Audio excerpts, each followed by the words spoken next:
Salut à tous, petite vidéo pour vous expliquer que j'aurai beaucoup de retard. Il était prévu que je fasse le débrief mercredi ou jeudi et malheureusement je ne sais pas encore comment je vais le faire. Format vidéo ça risque d'être un peu compliqué, surtout à cause de mon boulot, parce que forcément je bosse de nuit donc je débauche assez tard, forcément. Ce qui fait que j'ai quasiment la moitié de ma journée qui est bouffée.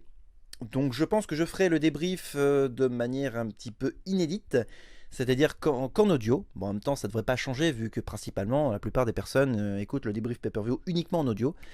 De ce fait, je vous propose en attendant une petite vidéo qui était prévue à l'origine comme une vidéo bonus. C'était la vidéo spéciale 2 ans de la chaîne YouTube. Alors ne faites pas de gaffe, ou peut-être que si vous êtes curieux. La vidéo date d'il y a... date de 2011 si je dis pas de bêtises. Donc forcément le matos n'était pas le même, la manière de présenter n'était pas la même, la qualité de son n'était pas la même, la qualité vidéo non plus n'était pas la même. Donc ne faites pas trop gaffe, hein, c'est un détail on va dire. Donc voilà, c'est tout, voilà, c'est tout. Disons que en attendant le prochain débrief qui arrivera quand il arrivera, je vous passe cette vidéo qui devrait être sympathique à regarder. Disons que c'est grâce à cette vidéo que tout a commencé sur YouTube. Voilà, donc entre 2011, date de cette vidéo, et 2014, date de mes débuts officiels sur YouTube, on peut dire que j'en aurais parcouru du chemin. Sur ce, je vous laisse, bonne vidéo, et restez jusqu'après le générique, il risque d'y avoir un petit bonus. Voilà, salut!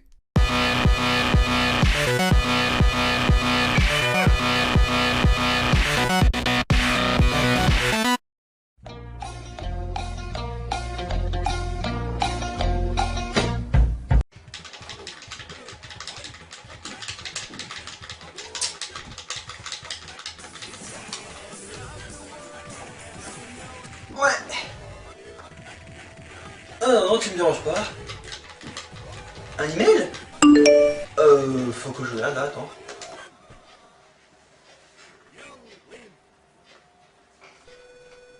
Ouais, bon écoute, là je te rappelle.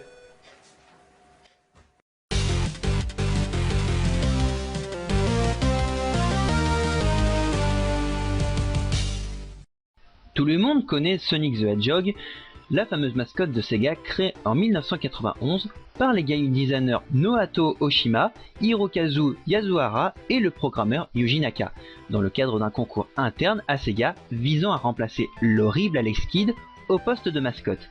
Mais savez-vous que lors de la création du fameux hérisson bleu de Sega, d'autres personnages ont vu le jour? Et c'est ce dont nous allons parler aujourd'hui. Commençons par le premier personnage, Mighty. Sa première apparition remonte à 1993 sur borne d'arcade dans le jeu Sega Sonic, le premier jeu vidéo en 3D isométrique de Sonic bien avant Sonic 3D Blast. La borne d'arcade était composée d'un trackball et d'un bouton. Pour ceux qui se rappellent pas, un trackball c'est ça. On y incarnait Sonic, Mighty ou Ray, un écureuil volant qui fit sa seule apparition dans un jeu vidéo Sonic. Et aussi dans un jeu vidéo Sega, oui on peut préciser. L'histoire est assez simple. Alors que votre personnage se balade tranquillement, ou presque, il est poursuivi par Robotnik. Robotnik l'attrape et enferme notre personnage dans son île, qui est l'originalité, et le but est de quitter l'île en traversant toutes les zones du mieux que l'on peut. Oui, du mieux qu'on peut, parce que ce jeu est excessivement dur. Sérieusement, contrôler un personnage avec un trackball, ça relève limite du miracle. Bref, le jeu est composé de 7 zones. La première est évidemment une zone volcanique. Oui, on peut faire mieux. Donc, comme son nom l'indique, Volcanic Vault est une zone de lave, avec au début du niveau un double clin d'œil. Le premier étant à Indiana Jones pour le gag du rocher, ainsi que à Ville Coyote pour le gag du pont. Ouais, je sais, c'était prévisible. La deuxième zone c'est Icy Hill, une zone de glace.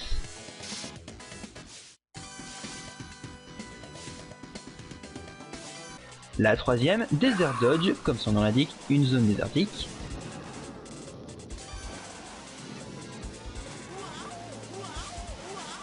La quatrième zone c'est Trap Tower, une zone où on est poursuivi et attaqué par un peu tout et n'importe quoi. La cinquième zone c'est Landside Limbo, une zone où vous devez échapper au sol qui s'effondre.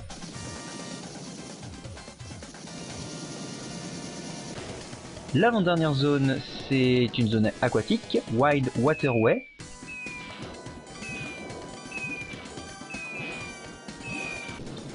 Et la dernière zone c'est Eggman Tower, la dernière zone du jeu avec un festival de tout et n'importe quoi qui nous adresse. Et puis c'est la rencontre avec le Dr Robotnik. Pour conclure sur Sega Sonic, ce jeu est passable. Certes, Sega pensait innover avec ses contrôles au trackball, mais ça le rend limite injouable par moment, ce qui est assez frustrant, surtout quand on vient d'engloutir plusieurs pièces d'affilée dans la machine. Mais bon, pour l'époque, le jeu s'en sort quand même avec les honneurs. Mighty apparu une nouvelle fois, cette fois-ci sur console Mega Drive 32X, mais on en parlera dans une prochaine vidéo. Un autre personnage issu de Sonic a vu le jour en même temps que le hérisson bleu. Il s'agit du Docteur. Non pas ce Docteur-là, celui-là. Pour rappel, le Dr Robotnik devait être une caricature d'un ancien président américain, Theodore Roosevelt, mais son rôle et son design fut changé afin d'être le méchant de l'histoire de Sonic. Le jeu est assez sympa, même si ça reprend déjà un concept de Sega, hein, le Puyo Puyo. A noter que ce jeu est basé sur l'univers du dessin animé Les Aventures de Sonic, et on y incarne non pas le hérisson bleu, mais des haricots, comme dans Puyo Puyo. Et l'on y affronte divers robots du Docteur, comme notamment Scratch et Grunder.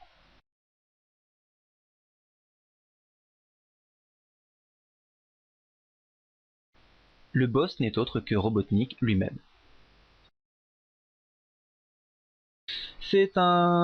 Pour rappel, le Puyo Puyo est un peu comme le Couloums. Ouais, vous devez aligner des couleurs et hop... Enfin bref, c'est un jeu d'arcade. On va pas trop s'étendre là-dessus. On va plus s'étendre sur le plus gros de la vidéo. J'ai nommé Ristar. Pour info, Ristar devait être à l'origine un lapin qui devait attraper des carottes. Mais Yuji Naka, le créateur de Sonic, perfectionna son design pour le transformer en étoile filante, d'où son nom en anglais The Shooting Star. Sorti en 1995, édité et développé par Sega, ce jeu est sorti sur Mega Drive, sur Game Gear et a eu le droit à une réédition sur la console virtuelle de la Wii. Mais pour les besoins de cette vidéo, nous parlerons ici de la version Mega Drive. L'histoire est assez simple. Un grand méchant nommé Greedy envoie ses créatures dans le système Valdi qui est composé de 7 planètes. Alors que les habitants de la planète Flora sont au bord du désespoir, ils font leur ultime prière pour que l'on vienne les aider. Et c'est ainsi qu'intervient Ristar. Ouais, je sais, je résume l'histoire, mais sinon j'en ai pour 7 ans à vous la raconter.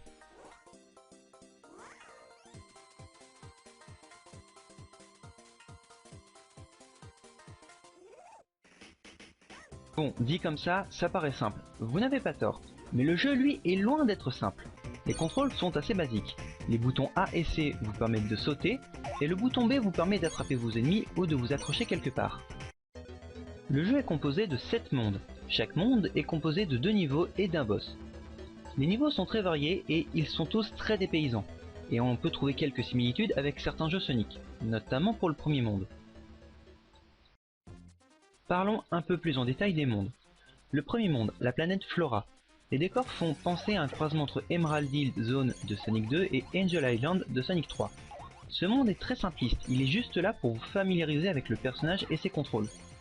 Pour le boss, il s'agit d'un parasite accroché au prêtre. Il vous attaque en vous envoyant des trucs... Non, j'avoue, je sais pas ce que c'est, hein, sérieusement. Bref, en battant le parasite, vous pouvez accéder au monde suivant. D'ailleurs, je voulais juste faire remarquer que le tableau des scores en fin de monde est super classe. La musique aussi, d'ailleurs.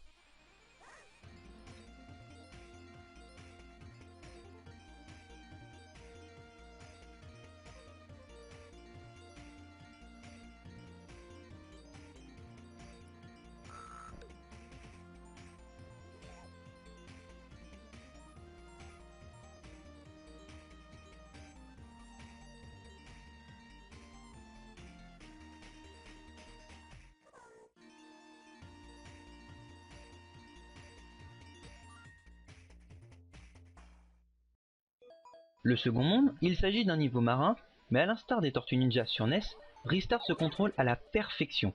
D'ailleurs, les contrôles quand vous êtes sous l'eau sont totalement différents. Le bouton B sert toujours à attraper les ennemis ou les objets, mais le bouton A ou le bouton C vous permet de faire une petite brasse. Le second niveau a d'ailleurs une musique très calme qui ne vous gênera en aucun point pour aller vers le boss.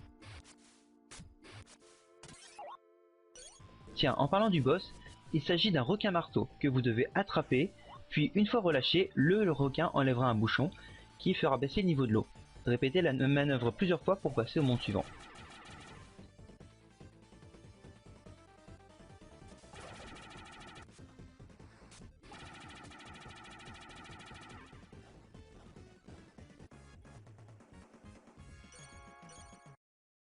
Troisième monde, planète Scorch. Une planète de feu, comme cette originale. C'est pas comme si on avait vu ça des dizaines de fois. Bref, pas grand chose à dire à part de faire attention à ne pas être emprisonné dans une cage, sinon vous mourrez brûlé. Le boss est assez facile, il suffit juste de l'attraper une fois visible. Quatrième monde, la planète Sonata. Dans le premier niveau, vous devez attraper des métronomes et les donner à l'oiseau vert qui changera légèrement la musique du niveau. Le second niveau est très classique, vous devez simplement arriver au bout du niveau en évitant les embûches. Pour le boss, tout se passe dans le théâtre de Sound Test, où vous devez affronter un oiseau qui vous envoie des notes qui ont la particularité de déformer la musique en arrière-plan. Cinquième monde, la planète Fréon. Avec un début de niveau qui me fait grandement penser à quelque chose.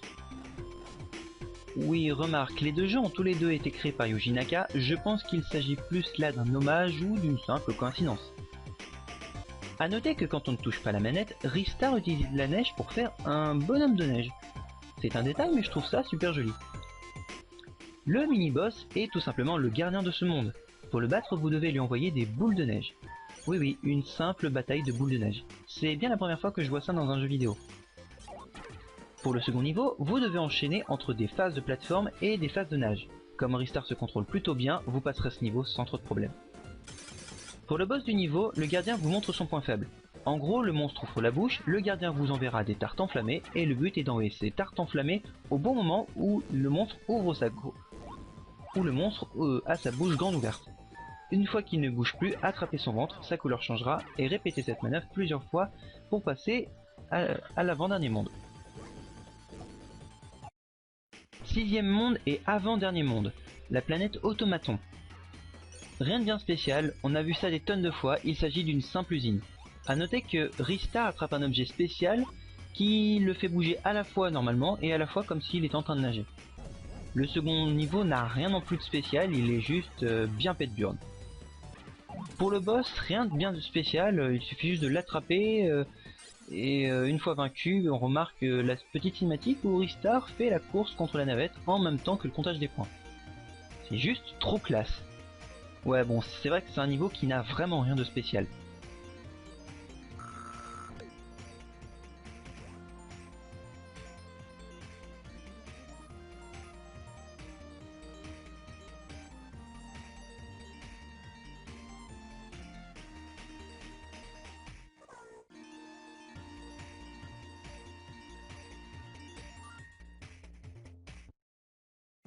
Et le dernier monde, qui n'a pas vraiment de nom, alors je la surnomme la planète finale. On essaye de monter le plus haut possible pour tomber sur le sous-boss. Encore rien de compliqué, il suffit de l'attraper au bon moment et le tour est joué. Une fois battu, on montera dans un tube qui nous emmène carrément chez le boss final. Et accrochez-vous car il est hyper difficile à battre.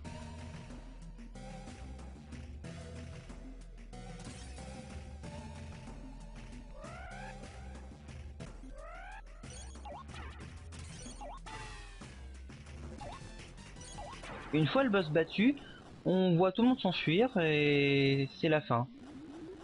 Ouais, la fin elle est pas super.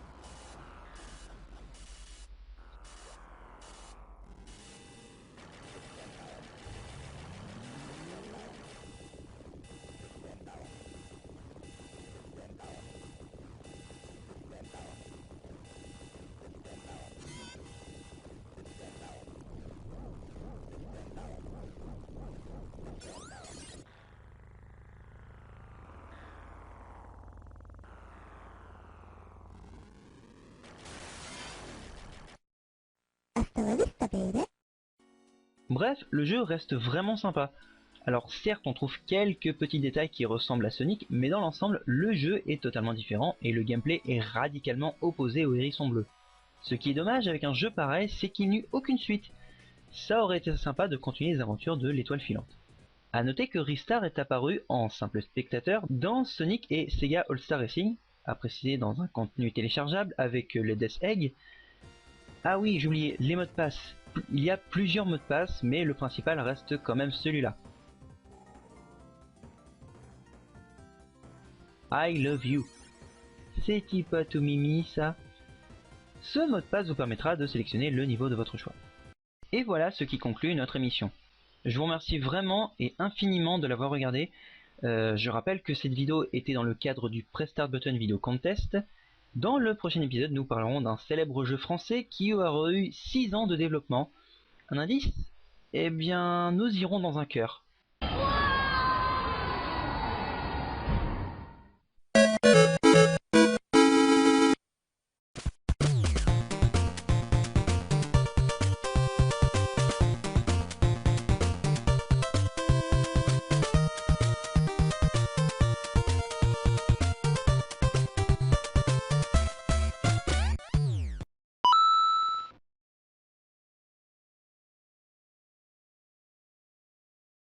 Après, il y a System of a Game, c'était sur notre ami Esmeo, je crois. Enfin, alors, je vais peut-être pas parler de trucs. Esmeo, j'ai bien aimé ce que tu as fait. Ça partait un peu dans tous les sens, mais j'ai bien aimé aussi. Mais il manquait justement cette touche d'originalité qu'a apporté Rushio. Pareil, hein, il y a fait du bon travail, donc il faut encore que tu prennes ton envol. Non, il faut que tu prennes ton style. Et voilà, mais sinon c'est très très bien. Je pense que tu feras de meilleures vidéos sur le catch. Ensuite, parce que tu es un gros fan de catch comme moi. Ensuite, il y a System of a Game. Alors, System of a Game, ça partait d'une bonne idée. Alors, pourquoi ça partait d'une bonne idée? On parle des personnages de Sonic qu'on connaît pas beaucoup. Et c'est à double tranchant car en fait, on parle pas beaucoup. Et c'est dommage car quand tu parles du jeu Sonic sur arcade, survole, comme encore pour être Testers. Voilà, on a l'impression à vous écouter qu'en fait c'est toujours les mêmes jeux, il n'y a rien de nouveau. Parle, on va dire, pendant les 3 quarts de tir, les vidéos de Restart. Ce qui est un peu plus intéressant, c'est de faire un truc sur Restart directement. Ce qui est dommage, c'est que tu veux montrer un truc, mais tu ne montres pas vraiment. Quand tu nous dis, ouais, écoutez, la musique de Restart, celle-là, je crois que c'est à la fin du niveau, tu dis, elle est trop cool. Mais tu ne montres pas le volume, ce qui fait qu'on n'entend pas la musique. Mais il y a des l'écriture, il y a du travail, sauf que tu veux tout parler tout en même temps, ce qui fait que bah, tu le levelises trop. Ensuite, qui c'est qu'on a d'autre? On a System of a Game.